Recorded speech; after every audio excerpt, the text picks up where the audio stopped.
करीब 2500 वर्ष पूर्व भगवान महावीर और गौतम बुद्ध के समकालीन चीन में संत लाओ त्से हुए, जिन्हें ताओ धर्म का संस्थापक कहा जाता है। चीन में लाओ त्से की ठीक उसी प्रकार से पूजा जाता है जैसे बौद्ध धर्म में भगवान बुद्ध को। इनकी विचारधारा काफी हद तक भगवान बुद्ध से प्रेरित है। लाओ त्से के विचार अपने आप में बहुत से गहराई समेटे हुए हैं। चले इस वीडियो के द्वारा जानते हैं लाओ त्से के कुछ प्रभावित करने वाले विचार। हजारों मील की यात्रा एक कदम से शुरू होती है। दूसरों को जानना बुद्धिमत्ता है, स्वयं को जानना ही सच्चा ज्ञान है। दूसरों पर काबू पाना ताकत है, स्वयं पर काबू पाना ही सच्ची शक्ति है। एक अच्छे यात्री की कोई निश्चित योजना नहीं होती और उनका आने का कोई इरादा नहीं होता। जब आप केवल अपने आप से संतुष्ट है और तुलना या प्रतिस्पर्धा नहीं करते तो हर कोई आपका सम्मान करेगा। सत्य हमेशा सुंदर नहीं होता और न ही सुंदर शब्द सत्य होते हैं।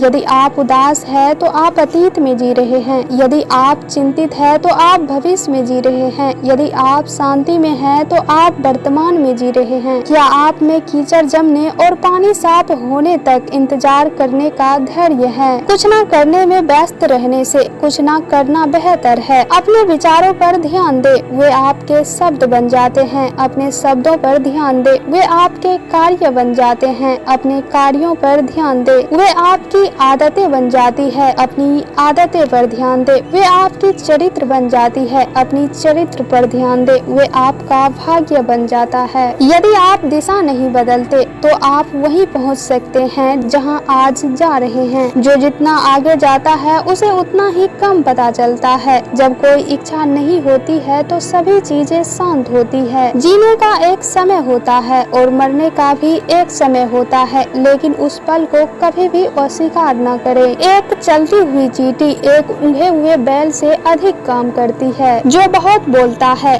जल्दी थक जाता है। दुनिया के सबसे कोमल चीज सबसे कठोर चीज को जीत लेती है। अगर तुम्हें चाहिए तो पहले दो, यही बुद्धिमानी की शुरुआत है। जब मैं उसे जाने देता हूँ जो मैं हूँ, मैं वो बन जाता हूँ जो मैं हो सकता हूँ। इच्छाओं से मुक्त हो जाओ, आपको सारे रहस्य के राज मिल जाएंगे। जब लोग कुछ चीजों की सुंदरता देखते हैं तो बाकी चीजें कुरूप हो जाती है। पहला और आखिरी हमेशा एक दूसरे का पीछा करते हैं। हम मिट्टी से घड़ा बनाते हैं पर उसके भीतर के खालीपन ही हमें उसमें कुछ भरने लायक बनाता है। यदि आप सब कुछ मिल जाए ऐसा चाहते हैं तो सब कुछ दे दे। जो लौ दोगुनी चमकती है वो आधी देर तक जलती है। यदि आप मरने से नहीं डरते तो ऐसा कुछ भी नहीं है जिसे आप हासिल नहीं कर सकते। ना जानना ही सच्चा ज्ञान है, जानने का अनुमान लगाना एक बीमारी है। सबसे पहले महसूस करें कि आप बीमार हैं, तभी आप स्वास्थ्य के ओर बढ़ सकते हैं। रंग आंखों को अंधा कर देता है, ध्वनियाँ कानों को बहरा कर देता है, स्वाद स्वाद को शून्य कर देता है, विचार मन को कमजोर कर देता है, ख्वाहिश दिल को सुखा देता है। बुद्धिमान व्यक्ति को अपनी बात सिद्ध करने की आवश्यकता नहीं होती। जिन पुरुषों को अपनी बात साबित करने की जरूरत होती है वह बुद्धिमान नहीं है। गुरु के पास कोई संपत्ति नहीं है। जितना अधिक वह दूसरों के लिए करता है उतना ही अधिक सुख होता है। वह जितना दूसरों को देता है उतना ही अमीर होता है। मेरी शिक्षाओं को समझना आसान और व्यवहार मिलाने आसान है, फिर भी तुम्हारी बुद्धि उन्हें कभी नहीं समझ पाएगी और यदि तुम उनका अभ्यास करने का प्रयास करोगे तो तुम असफल हो जाओगे। मेरी शिक्षाएं दुनिया से भी पुरानी है, आप उनका अर्थ कैसे समझ सकते हैं? अगर तुम जानना चाहते हो तो अपने दिल के अंदर देखो।